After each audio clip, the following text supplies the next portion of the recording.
All right, this is the Brink and Klink History Hour with the kings and queens of history, Mr. Brink and Mrs. Klink. But don't worry, it's not an hour. Hey guys, happy Friday. You know what Friday is? Hawaiian shirt, straw hat day. Hope you're feeling good at home. But hey, we were talking yesterday about, positions of countries in the New World. Like, Portugal was number one. Then they lost out to Spain. Spain's a new number one. Italy had a bad location, so they're dropping like a stone in the rankings. The new players on the market are, England and France. They're moving up the ladder quickly. Now, they were late to the party because they didn't know, but once they're here, they really took a different approach than Spain and Portugal. Spain and Portugal was all about just finding the gold, bringing the gold back, and sitting around having a good old party. England and France, especially France first off, started this idea of mercantilism. And again, it's not about finding gold, it's about finding something you can sell to get the gold. For France, it was beaver fur. They could go out and trap beavers and sell the fur and get all the gold. Just like in today's world, there's no difference between Amazon and Apple. They don't go around finding gold, but they find products everybody wants to buy, so they get everybody's money. So again, if money is power, then how do you get more money? England and France, their attitude towards the New World is way different than Spain and Portugal's. You read earlier on that, Spain and Portugal, when they came over, we're talking about Columbus and Cortez and other explorers, they were not nice people. Columbus probably the worst of all of them. They wanted to conquer the Indians, and it could be through disease, it could be through enslavement, but they wanted to put them under their thumb, control them, grab the wealth, get rich. France and England did not embrace that idea, especially France. France had a different idea. France wanted to, create like a partnership with the Indians. Because, see, the Indians, they knew where the beavers were. They knew how to trap the beavers better than we did. So why not use them as partners? Now, granted, it wasn't a fair partnership, don't get me wrong. But again, it wasn't about going out and just killing the Indians right away. It was more of a try to develop a partnership, okay?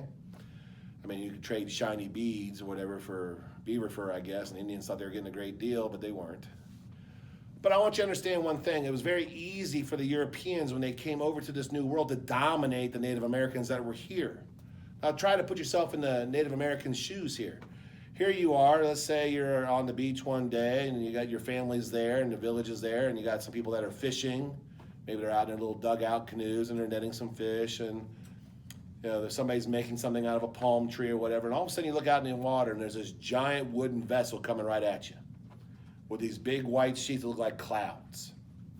And it comes towards you and it gets closer and all of a sudden these smaller boats come out and then there's these white men, and you're not white, you're brown. All of a sudden there's these guys that are white. They're wearing this shiny metal armor. You have no idea what that is. Some of them are riding a four-legged creature called a horse. You don't know what that is.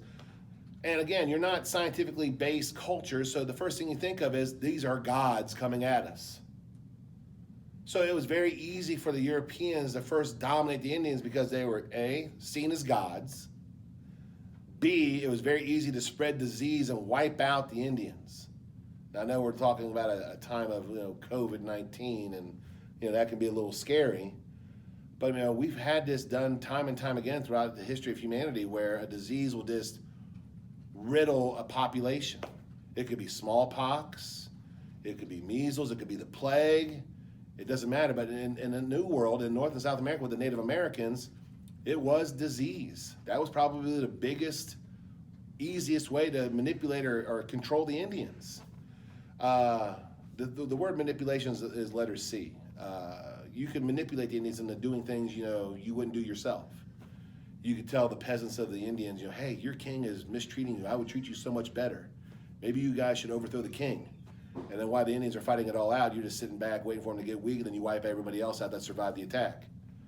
So, I need you to understand that. The Europeans, when they came here to America, they were seen as gods. So they were probably welcomed in right away. Then disease made it easy for the Europeans to, control the Indians, wipe out the resistance. And whoever was left, you just manipulated the Indians into doing what you wanted. But again, it's all about money. Okay, money is power. And mercantilism was the best way to get money in the New World. The gold is gone. You don't plant more gold. Spain and Portugal have pretty much taken everything there was in the New World right now that we know of. I mean, France looked up in Canada for it, couldn't find any gold up there, but they found beavers. England is going to work its way into the Atlantic coastline, what we would call today like Virginia, North Carolina, South Carolina, the East Coast. And they're going to set up colonies as well. And they're going to also embrace the idea of mercantilism. But that's for next chapter. That's a different talk at a different time. This mercantilism became known in this time frame as what they call the Columbian Exchange. And the Columbian Exchange are the items that we bring back to Europe from America. And these are items that you would think, wow, these are all European items, like tomatoes, that's Italian. No, it was in America. You could talk about, potatoes. That's not Irish. That's American. Turkeys, American. Corn, American. All that stuff was brought back to Europe. Chocolate is American. Okay? It was all brought back to Asia. All brought back to Europe, excuse me. So what did we bring over to the New World besides disease and death? Well, we brought over coffee. Okay? Coffee was a Middle Eastern or in the Italian mountains, but we brought them to the South America, and it grew really well in Colombia. We brought over sugar. We brought over livestock, cows, horses, pigs. Those were all brought over from Europe. In America, you just either deer, elk, buffalo, that's what you ate. But now we got cows and pigs and, sheep coming over. So there's an exchange between the two continents, and that was called the Columbian Exchange. So I know that my producer probably put up a nice map here behind me, and there's a map on the notes I'm going to send out to you, and I want you to really look at that and understand that Columbian Exchange. That's going to set the foundation for the rest of our studies. It's all about making money. So the question is, if England and France are making all this money through mercantilism, well, why didn't Spain and Portugal try and do the same thing? Surely there's something in South America or Central America that they could have produced. I mean, I'm sure there's some kind of quote-unquote beaver product down there that they could get a hold of. I mean, in the Bahamas, it would have been sugar cane. They could have brought sugar back to make into rum, and, well, that's not so bad either. So here's the deal. Why didn't Spain and Portugal embrace mercantilism? Well, look, if you're rich, you're rich. I mean, Spain and Portugal had so much money already, why they don't feel the need to work. I mean, if I won the lottery tomorrow, I quit. I did buy a lottery ticket. I'll check that later today. I would quit. But then what would happen? Eventually my money would be gone. And then what? Then what do I do? See, Spain and Portugal don't see that.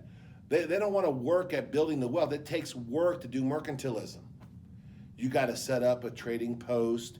You got to make friends with the Indians. You got to develop trade routes and relationships. That's a lot of work.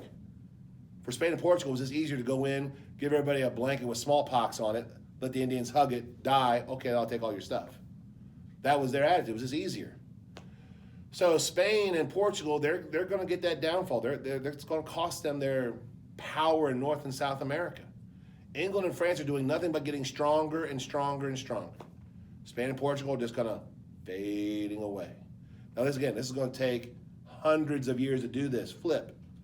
But it all starts really in 1588. In 1588, Spain had the world's greatest navy. Their navy was called the Armada. And it was, it was a powerful navy. And they had that, and it allowed them to protect all of their stuff in the New World. Other countries couldn't sail over because they had to get past the Armada, and the Spanish Armada would sink your navy, and then you couldn't get, So Spain was number one because of the Armada. Well, Spain picks up on a rumor that England's going to make an attack on the Spanish Armada. So the Spanish Armada takes off, and they're going to meet England. It's going to be a big fight, and what happens is the Spanish Armada got caught in a huge storm, and half the Armada was sunk or damaged before England even got there. And when England got there, they wiped out the rest of the Armada. So now Spain has no way to protect all of their stuff in the New World, which means it's open for anybody that wants to go now.